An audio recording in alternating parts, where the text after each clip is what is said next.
Good call. Hi. Sorry. Hi guys. What does Cara and Lena's relationship look like this season, as it seems like she's probably getting closer and closer to figuring out the truth? Do you think she's ever going to figure out the truth? Yes. Don't you kind of want her not to, though? Part of the magic of the show is there's got to be one person who believes that they are two different people, even though they're exactly the same. One wears glasses, someone's a different. Exactly. Everybody else knows. Isn't it nice to have one person who's the complete fool? Do you know what I mean?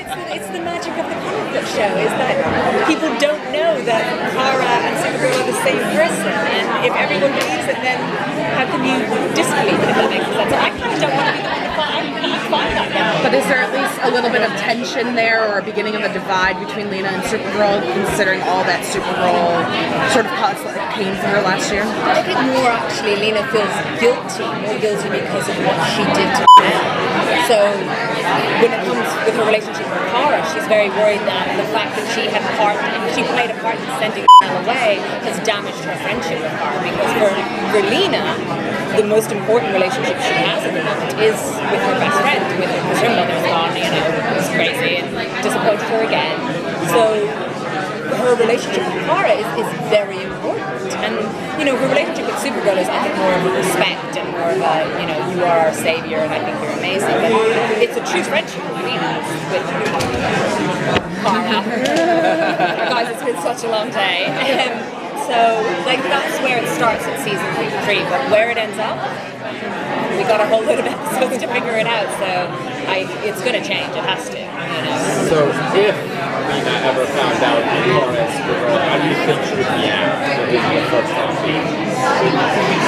See, this is the number one question I get asked, and I've been thinking about it, and I go, I don't think she'd have a problem at all with her being an alien. I think she'd have a problem with her best friend having lied to her. I think that's going to be the issue if it ever happens, is that I don't care who you are, I care that you didn't trust me. Yeah. You're the same as everybody else, you didn't trust to Luther. You always told me you did, and I think that would be difficult for her. Not, because we've discovered, you've seen that Lena doesn't have a problem with aliens, it's fine. But I think her best friend lying to her and treating her, she discovers that she thinks that Lena's just like every, Kara. Yeah, that would, I think, break.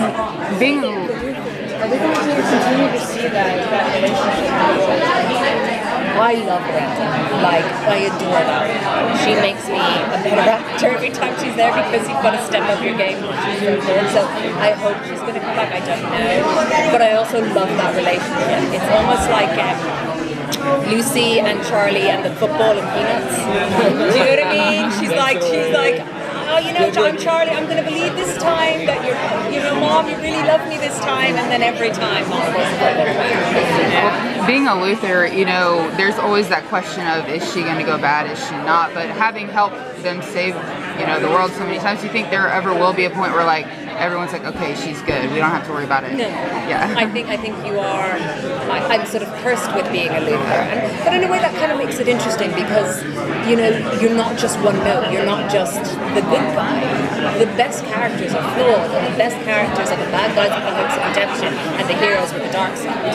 And so, to be able to do that, for me, and as an actor, and I think as a viewer, it's the most interesting thing. So, people want to believe I'm eventually going to come back, I'm like, all right, I'll show you wrong, or I'll prove you right.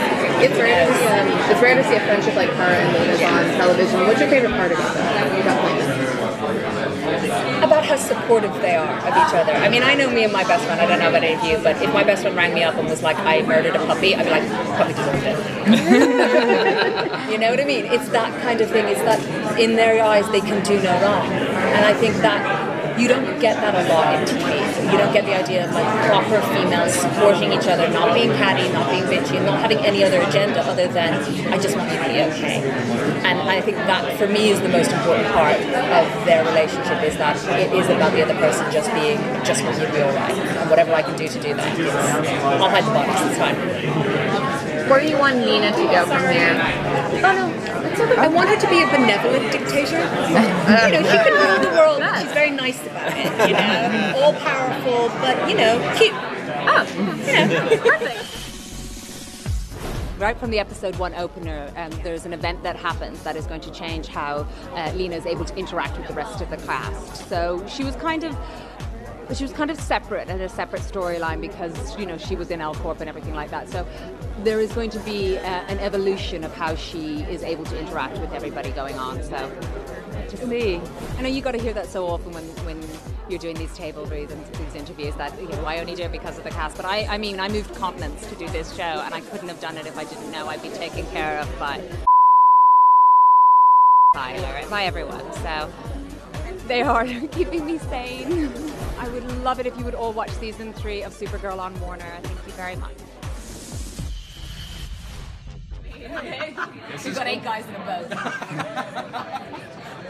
And all of my country are now going to be angry. There you go. Hey. There's a lot. Hey, We're very good peacekeeping. Okay, we're a big part of the UN. That's what it's all about. So tell those troops out there who are watching Supergirl, what's coming up this season? Well, season 3 starts very soon after the end of season 2, so there's not much of a break in time. So you don't have to sort of fill in the gaps. Once you watch the last episode, you pick it up straight away. And it sort of builds very much on 1 and 2. More about humanity and dealing with what it means to be human, even for the characters that aren't able. As this comes out of my mouth, it's so hard. Yeah, so it's more about learning to be human and dealing with life and surviving life rather than just surviving space.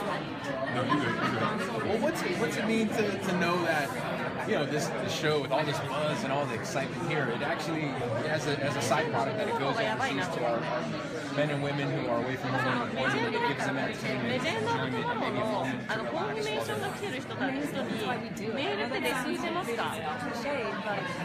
You make a show and it's and you don't understand how far it goes. And when you meet people overseas, or maybe kids or anybody, David was saying that, you know, this is burly men coming up to you, I love the show. But you don't realize how far what you do and how much it has an effect. I can only imagine that when you're away from home, you're away from your family, seeing somebody that can remind you of them, remind you of what you're fighting for. You know, we're all fighting for it.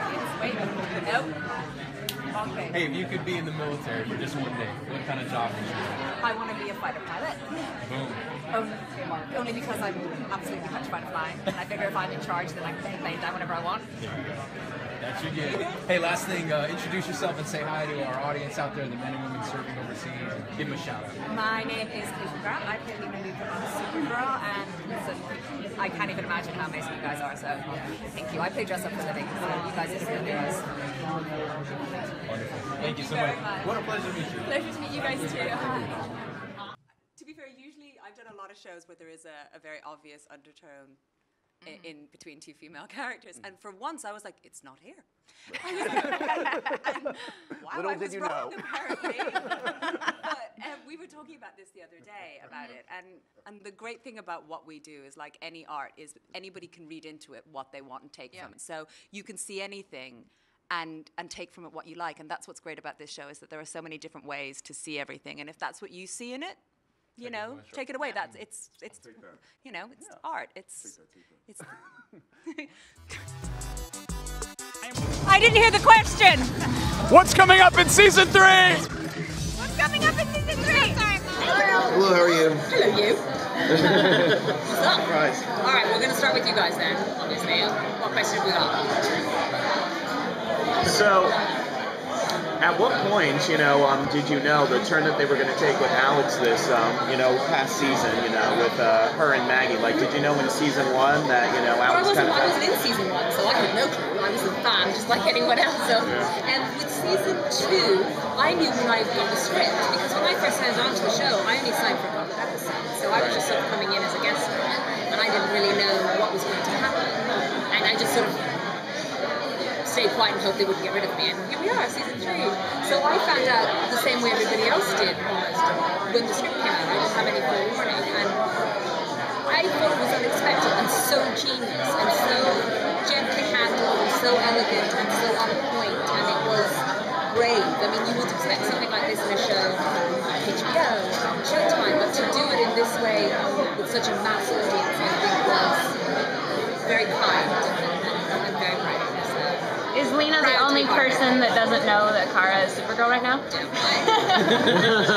Is she going to figure it out? I don't want her to figure it out. I was saying here, the magic of a show like this is that there is somebody who doesn't know that they are the same person, because what's great about watching it is about watching this superhuman being, or this super alien trying to be human and struggling with humanity. And if everybody knows they're the same person, you don't get to watch that. And so the scenes I have with Kara are Kara's humanity. Whereas with everyone else, she has to be the superhero. But with me, she can be flawed. And you want to be able to see that. And if you lose that, then you lose the flaws in the hero. And that's what makes a hero relatable. It's also kind of a cool... So basically, I'm why Supergirl's relatable. It's also kind of a cool metaphor for real-life friendships, you know, because friends keep secrets from each other. Exactly. And also, there's always that one friend that you can be vulnerable. And I think I'm that for Supergirl. And if I knew she was a hero, I would be able to do that. And everybody needs that. Okay. Is that our 2 minutes? There's how I hope she responds and how I think she might actually respond. I think are two different things. I would hope, based on all that she's done and how she's very open to aliens and accepting, that she would be fine with it, but then there's the point that her best friend has been lying to her, so you know, I think that's up to you guys. I can tell you what I want, but I don't know if that makes any difference. Here's another question for Kate. Name one thing you'd like to explore more for your character next season. Oh, I want to find more about my mother. My real mother. I want to know, because it's like this big unknown thing, and it could be anything. So I'd like to know who she is. You don't really get to see Lena interact with, Kara and Alex and that relationship. I think you drew me in there, the dynamic of like sort of an overprotective sister and this friend coming in, that will sort of shake things up there as well. Because obviously Alex has this preconceived notion because I'm a Luther, whereas we're both two people who just care about Kara. And I think that would make for some good drama. So I think what I would like to see is obviously us maintaining this fantastic friendship that we have, this amazingly supportive friendship, but also see how Lena's friendship with Kara interacts with the rest of Kara's life. Does that make sense? I would put such a different dynamic on Girls Night. On Girls Night. Because you see what I mean? Movie night? How would you choose the movie? Who chooses the food? I mean, I feel like I'd have a cake. I would just have a cake. I would just have to cook with something like that. I feel like it would be difficult to... How would you agree on the film? Labyrinth. No? Dark Crystal. Dark Crystal. Just do what you Henson. That's a certain taste. Can we... Oh, sorry. You mentioned a loop being a Luthor, and there's that misconception of it. Do you want to see her go down that road?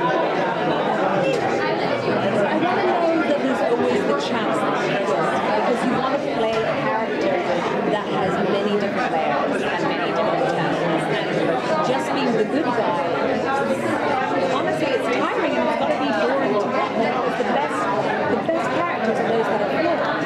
And so, do I hope that one day Lena becomes evil? I hope that she has the potential.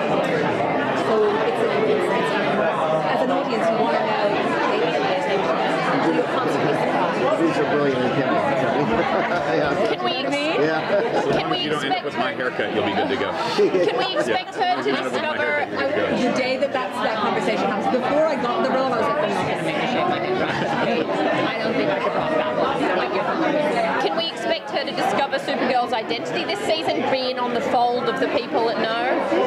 No? Because I've been asked that a few times today, and the magic of the show rests in the fact that it's a super being pretending to be human, and if everybody knows that it's a super being, you don't get to see the humanity and then struggling with it.